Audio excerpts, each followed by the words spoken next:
Hello friends, this is Samina and welcome to Maths Times.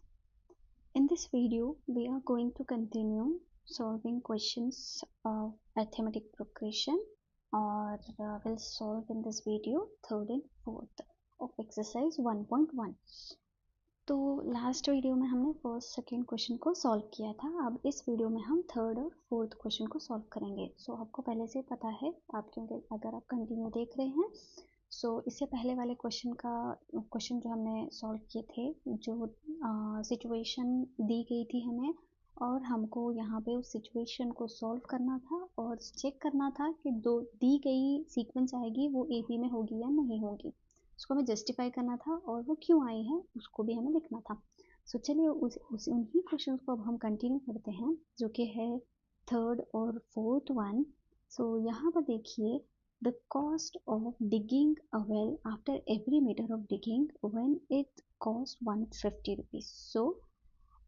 यहाँ पे क्या बोल रहा है कि the cost of digging a well for every meter is 150 rupees for the first meter, and then it rises to 50 rupees for each subsequent meter.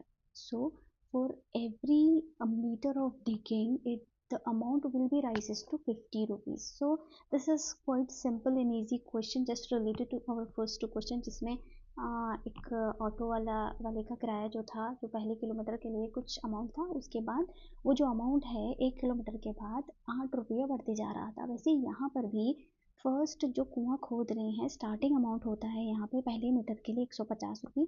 फिर अगर वो और अंदर तक खोद रहे हैं और फिर further metre, then the amount will be raises to 50 rupees. So आप फर्ज कीजिए 1 मीटर खोदा, 150 रुपये उनको मिले. अगर उनसे कहा गया कि और खोदो, जैसे हम बोरवेल में जो बोरवेल हम डालते हैं तो उसमें हमें यही करना होता है, हम डिग करते जाते हैं. पानी का कहाँ तक उसका लेवल है वो चेक करने के लिए हम उसको डिग करते रहते हैं. यहाँ पर हर 1 मीटर की डिगिंग पर हमें यहाँ पे 50 रुपये को बढ़ाते जाना है. इजी क्वेश्चन है, आपको समझ आ गया होगा, तो ज़्यादा टाइम नहीं लूँगी इसको सॉल्व करने के लिए, और हम ये शॉर्ट वीडियो बना के इन क्वेश्चंस को ख़त्म कर देंगे. आज के इस वीडियो में एक्सरसाइज ही फिनिश हो जाएगी, फिर हम अपने नेक्स्ट वीडियो में नेक्स्ट एक्सरसाइज को कंटिन्यू करेंगे. यहाँ पर देखिएगा, सबसे पहले है 150 रुपये, ठीक है, for the first meter, and then for the second meter we have to add 50 rupees into the previous rupees, which is 150 plus 50. How much it is? 200, then 250, then 300. Very simple. It is very simple, understandable. यहाँ पे the common difference is same, hence the given sequence is AP. CD, I'm writing it in a short form, CD, that is common difference is same, hence the given sequence is an AP. Simple है ना question ये. होपली आपको समझ आ गया होगा, कोई doubt नहीं होगा आज के इस वीडियो में. चलिएगा नेक्स्ट क्वेश्चन की तरफ जल्दी से बढ़ जाते हैं हम. यहाँ पे क्या है question? The amount of money in the account every year when 10,000 rupees is deposited. Deposit amount is 10,000 rupees here at compound interest of 8% per annum. So every year there is an interest rate, or there is an interest ratio which is 8%. 8% शरह के हिसाब से जो deposited amount था वहाँ पे हमें interest मिल रहा है. जब भी आप कभी किसी के पास से बोरो करते हैं एक huge amount, just like 2 lakh rupees, तो वो लोग कहते हैं कि हमें 2% इसका सूद चाहिए, हमें इंटरेस्ट चाहिए. कैसा? हर साल के हिसाब से लेते हैं, कोई 6 महीने के हिसाब से लेते हैं. तो ये डिपेंड्स ऑन दैट ब्रोकर. यहाँ पर इस क्वेश्चन के अकॉर्डिंग क्या बोल रहे हैं कि हमने बैंक में 10,000 रुपये रखे. अब उस 10,000 का इंटरेस्ट हर साल 8% के हिसाब से बढ़ते जा रहा है. पहले साल 8% के हिसाब से कितना अमाउंट उनको मिलना चाहिए.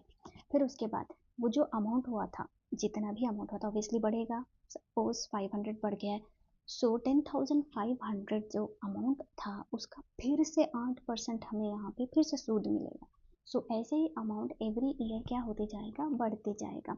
सो ये सूद के बारे में, इंटरेस्ट के बारे में आप लोगों को बहुत ज़्यादा पता ही है, क्योंकि आप अपने खुद के डेली लाइफ में इन सबको देखते हो, अपने घर में अपने पेरेंट्स को भी देखते हो, कभी सुनते भी होंगे आप लोग। सो यहाँ पर भी हम यही क्वेश्चन को सॉल्व करेंगे, और आपको पता है what is the formula for finding interest, PTR divided by 100। So simple है ना। सो हम इंटरेस्ट कैसे फाइंड आउट करते हैं, PTR divided by 100।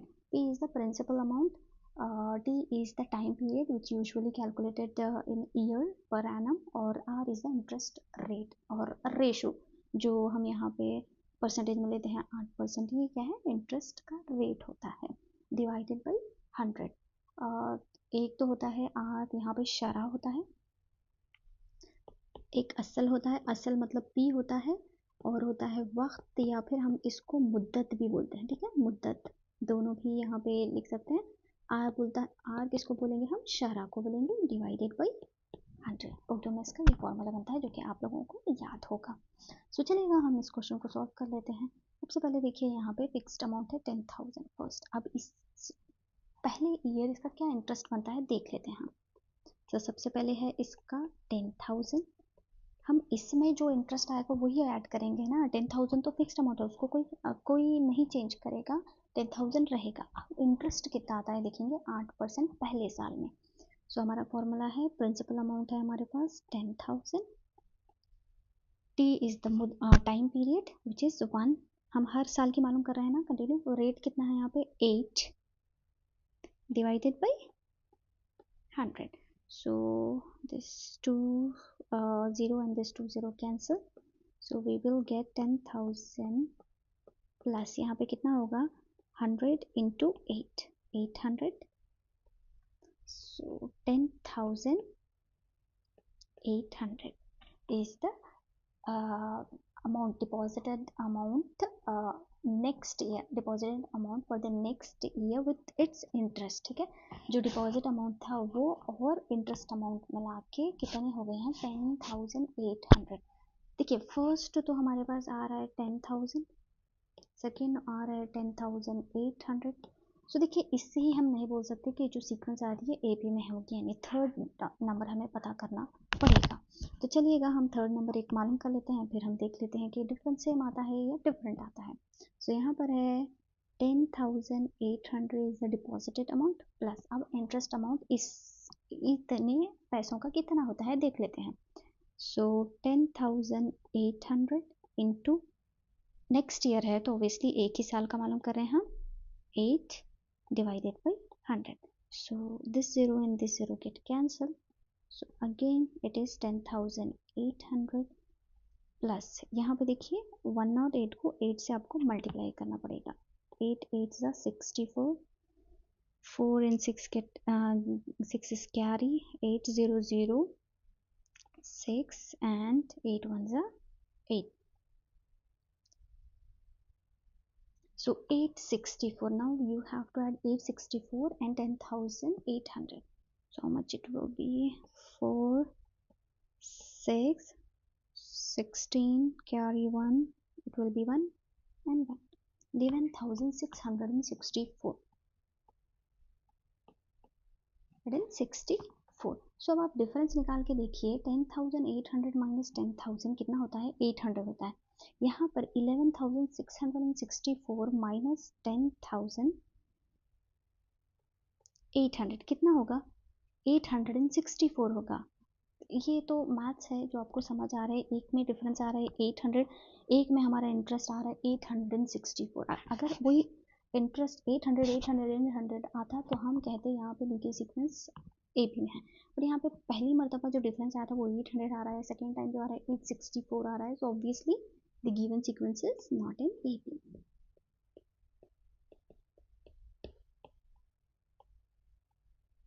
sequence is not in। If अगर आप सपोज कीजिएगा कि ये जो डिपॉजिटेड अमाउंट है वो 20,000 है,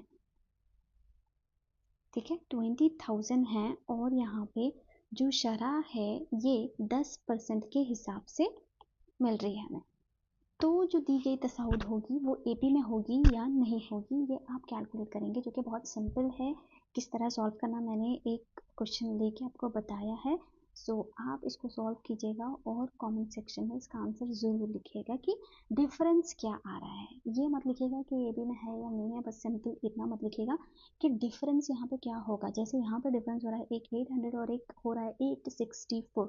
सो इसका डिफरेंस क्या होगा, जब हमने डिपॉजिटेड अमाउंट 20,000 रखा है और हमें जो ईयरली इंटरेस्ट मिल रहा है वो 10% की रेट से मिल रहा है, तब हमारा जो अमाउंट होगा वो एपी में आएगा या नहीं आएगा, ये आपको कैलकुलेट करना है। सो होपफुली आपको ये वीडियो अच्छा लगा होगा। सो अगर आपको इसको पसंद करेंगे, आप इसको पसंद कर रहे हैं तो प्लीज़ इसको लाइक और शेयर और सब्सक्राइब ज़रूर कीजिएगा, और हमारे नेक्स्ट वीडियो को देखने के लिए इसको सब्सक्राइब कीजिएगा ताकि आपको लिस्ट ऑटोमेटिकली मिल जाए। Thank you.